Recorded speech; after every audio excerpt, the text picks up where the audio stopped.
मेरे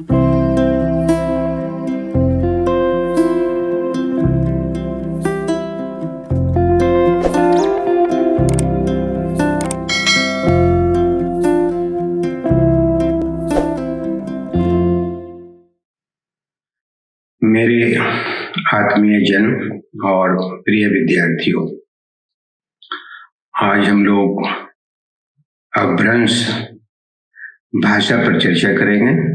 अपभ्रंश क्या है और अपभ्रंश का विकास कैसे हुआ, अपभ्रंश भाषा की विशेषता क्या है, इस पर बातचीत करेंगे। अपभ्रंश का सामान्य अर्थ है बिगड़ा हुआ, गिरा हुआ।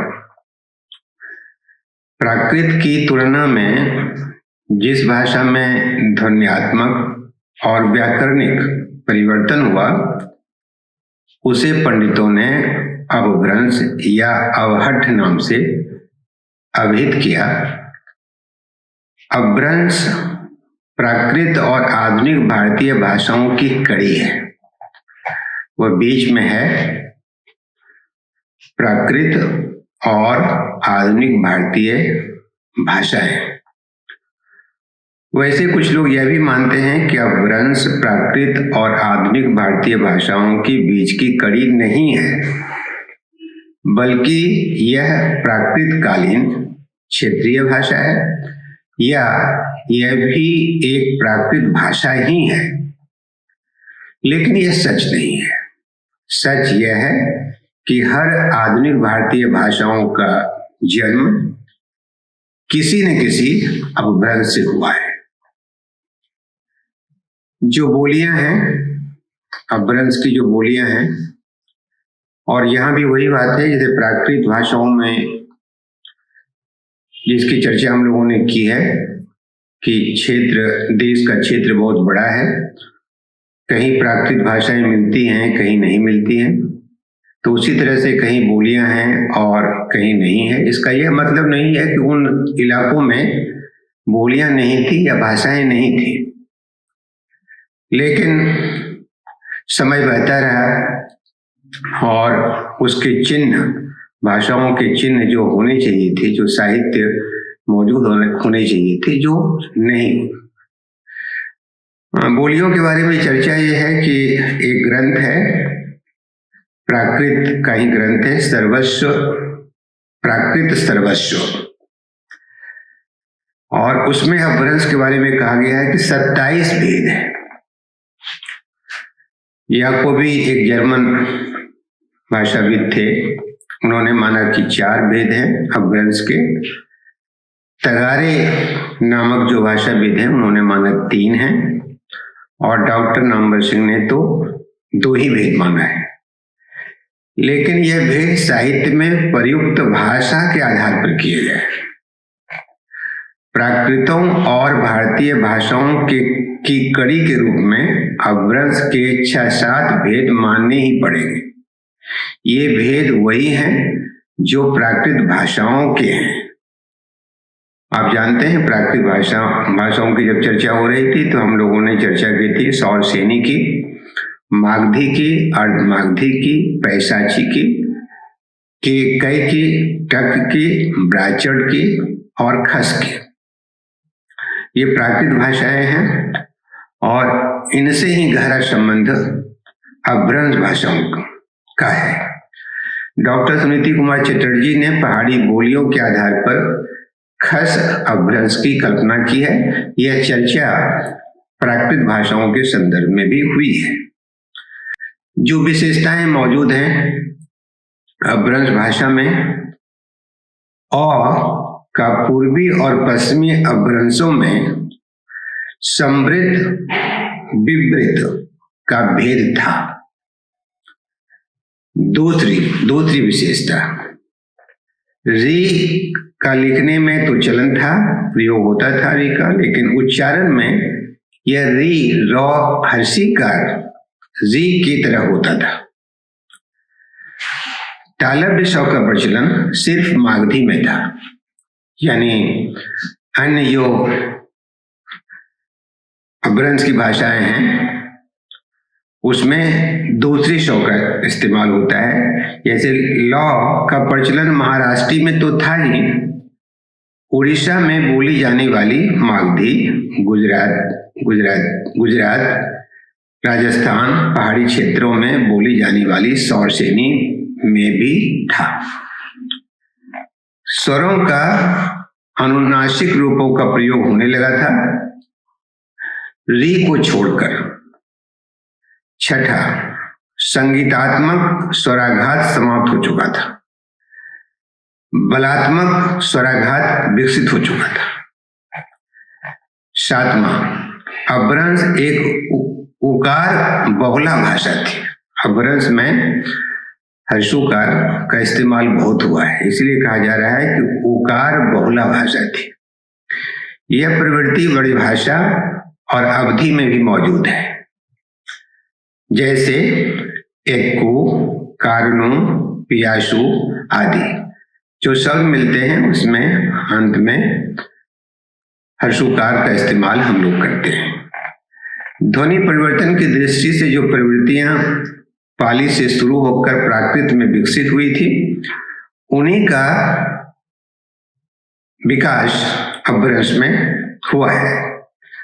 लोप के माध्यम से, यानी वर्तनियां ध्वनियां लुप्त हो जाती हैं, दूसरी ध्वनि आ जाती है। आगम में आने वाली ध्वनियां विपर्य, महाप्राण का ह होना, ये जो खासियत थी, जो विशेषता थी, ये यहाँ भी मौजूद है। य का जौ, म का व, का व, शन का न, अक्ष का अख या छ आदि ध्वनि विकास की प्रवृत्ति मिलती है। भाषा में एक बहुत बड़ी खासियत हुई कि ये वियोगात्मक होने लगी। कल भी मैंने कहा था, वियोगात्मक का मतलब है कि कारक चिन्ह संज्ञा पद से अलग होते चले गए।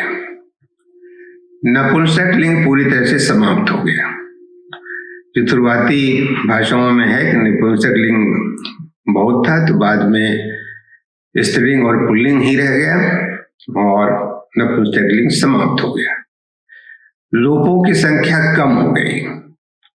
संस्कृत में संज्ञा के कारकीय रूप 20 होते थे, अब 5-6 ही रह गए। संस्कृत में देखा गया कि संज्ञा के जो रूप थे, रूप परिवर्तन जो था वो 20 तरह से उस परिवर्तित होता था, और अपभ्रंश में यह परिवर्तन ठहर गया, रुक गया और 5-6 ही रह गए। ये सरलीकरण की जो प्रवृत्ति भाषा में होती है, भाषा नदी की तरह रहती है, उसमें प्रवाह, जितनी भाषा में प्रवाह कायम रहे, भाषा वो उतनी ही अमर होती है, उतनी ही जीवित रहती है। अवहट्ठ, ये अपभ्रंश और अवहट्ठ में विद्वानों में थोड़ा मतभेद है, उसको देख लेना चाहिए। डॉक्टर सुनीति कुमार चटर्जी तथा कई विद्वानों ने अपभ्रंश और आधुनिक भारतीय भाषाओं के बीच की कड़ी को अवहट्ठ कहा है। ये मानते हैं कि आधुनिक भारतीय भाषा और अपभ्रंश को जोड़ने वाली जो कड़ी है वो अवहट्ठ, लेकिन डॉक्टर भोलानाथ तिवारी इसे स्वीकार नहीं करते। उनका मानना है कि संस्कृत से भ्रष्ट हुई भाषा को अपभ्रंश और अवभ्रष्ट कहा गया। अपभ्रंश का अवहंस रूप में हुआ विकास और अपभ्रष्ट का अवहट्ठ रूप में। दोनों नामों का प्रयोग उस भाषा के लिए होता रहा। ये जो दो नाम हैं अलग अलग, ऐसा नहीं है कि दोनों के अर्थ में अंतर है। दोनों का इस्तेमाल एक ही तरह की चीजों के लिए होता रहा, इसलिए दोनों में अंतर नहीं है। जैसे आप देख सकते हैं, अद्दहमान एक कवि हैं, आदिकाल के 12वीं सदी में हुए। उन्होंने अपनी भाषा को अवहट्ठ लिखा। ज्योतिरेश्वर ठाकुर ने अवहट्ठ कहा, 14वीं सदी में हुए और मिथिलांचल में थे, और उन्होंने अपनी भाषा को अवहट्ठ कहा। दामोदर पंडित हैं, 12वीं सदी में हुए, उन्होंने अपभ्रंश कहा। विद्यापति 14वीं सदी में हुए। उन्होंने अवहट कहा। रविकर नाम के एक कवि हुए, एक स्थान पर अपभ्रंश कहते हैं तो दूसरे स्थान पर अपभ्रष्ट कहते हैं। 16वीं सदी में हुए ये।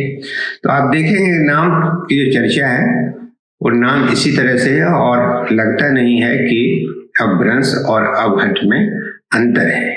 यानी अगर अवहट पर भी प्रश्न आए तो अपभ्रंश की जो चर्चा हुई है उसका आप उल्लेख कर सकते हैं, उस संदर्भ में अपना उत्तर लिख सकते हैं।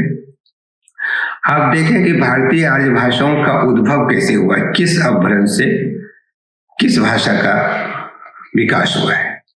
सौर सैनी से पश्चिमी हिंदी, राजस्थानी, पहाड़ी, गुजराती, ये 4 भाषाओं का विकास सौर सैनी अपभ्रंश से हुआ है।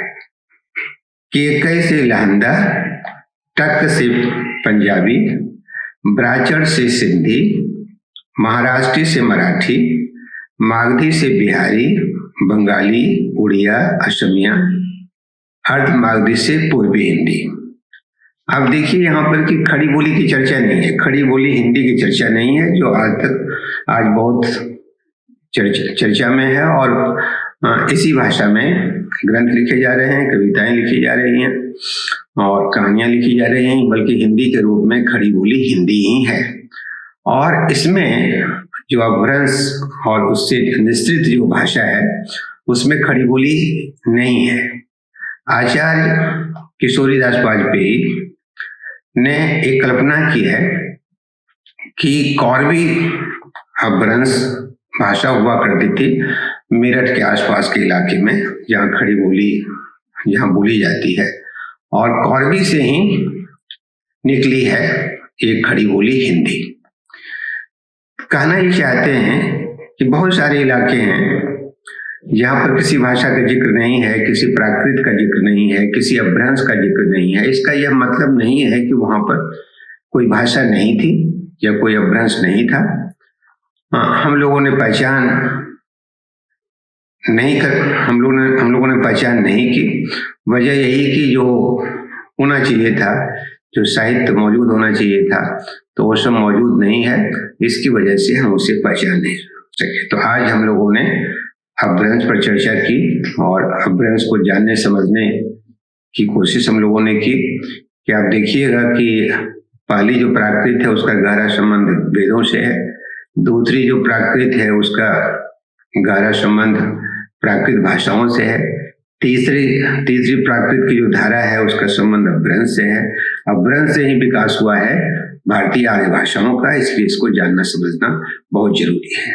आप लोग जुड़े हुए हैं, हमारे चैनल को देख रहे हैं, आप सब्सक्राइब करें, अपनी टिप्पणी दें, अपनी राय दें, बहुत अच्छा लगेगा, आपको भी अच्छा लगेगा। अगर कोई प्रश्न है तो उसको भी दर्ज करें, प्रश्न आप लिखेंगे तो उसका उत्तर देने में सुविधा होगी। आप सबको बहुत बहुत धन्यवाद, बहुत बहुत शुभकामनाएं।